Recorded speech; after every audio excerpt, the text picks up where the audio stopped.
All right. So one of the best features that I absolutely love about this program is your ability to search in different ways. So up at the top, you have a search box, and there's a little drop-down box. This is really important because sometimes you're going to be like overloaded. So you can search by section, which is just the purple singular tab. You can search by section group, which would be, these are section groups. So if I clicked on that, for example, it would search everything, all of these tabs. So this is one tab. These are all part of the section group. Okay. I can search this notebook, which then is literally everything in our entire program wiki. And then finally, I can search in all notebooks, which would be everything I have open currently. All right. And then you can choose what the default is. So for me, um, typically it's more depending on what I am doing. So I don't really keep the scope as set. I just sort of switch between the ones as I need it. If I'm grad checking, I like to have all notebooks open because what I do is I put in, do I have the student? No, I think I've closed them all. Yeah, okay. So let's say this student has come up on the IPG report over a number of semesters to be checked to be eligible to graduate. If I put in their student number and I've got all notebooks, what would have happened is every semester or every notebook that their student number came up in, it would have showed me. And I could go back and check what had happened in that previous semester and why they didn't graduate and just see what the difference was instead of like checking everything from scratch. But that's not really like, I don't think we're going to have a lot of reason to go in between notebooks. We'll be more likely to, I think for this particular purpose, use this notebook or this section group. So you're within your individual schools, the section group. Okay.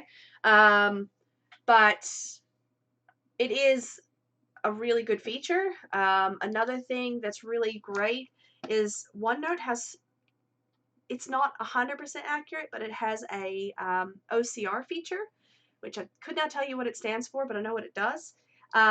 It tries to pick text out of an image. So, and what I mean by that is, for example, with the transcript, because transcripts are protected, we're not able to really copy and paste the text of a transcript. And so if you're searching for a course code, you really have to just go line by line. But what you can do is when you insert a document and it has text, OneNote will actually try to read the text for you. And then you can go Control F, which is really important. The Control F is important because if you just go to the search box, it's going to look for, instead of having find on page, it's going to have looking through all of the notes. But, and again, it's not fail proof, so sometimes it doesn't work. But you can see here I've just typed bio and it's highlighted bio. So sometimes it won't pick up the numbers. As you can see, it no longer highlights. But in other times I can't find the number, but I might be able to find the word. So sometimes it struggles to read it for whatever reason. Maybe the characters are too close together so it doesn't work. And you can see that, well, these are abbreviated, so you need to be aware if you're looking for an abbreviation that you're searching for an abbreviation. But it's just a nice little feature that can sometimes be quite handy.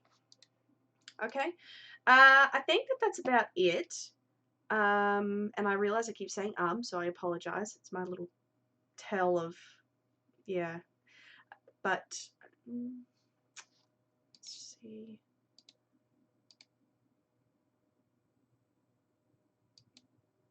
There is a spell check in here as well, but I think if you misspell something like, yeah, it does do the red squiggle and it will tell you, so you can correct that. Not that I imagine you'll be doing a lot of direct typing in here. Imagine there's just a lot of documents that are floating around that'll have to be updated and amended and added as you go. But printing. I'll stop this and I'll start a new one.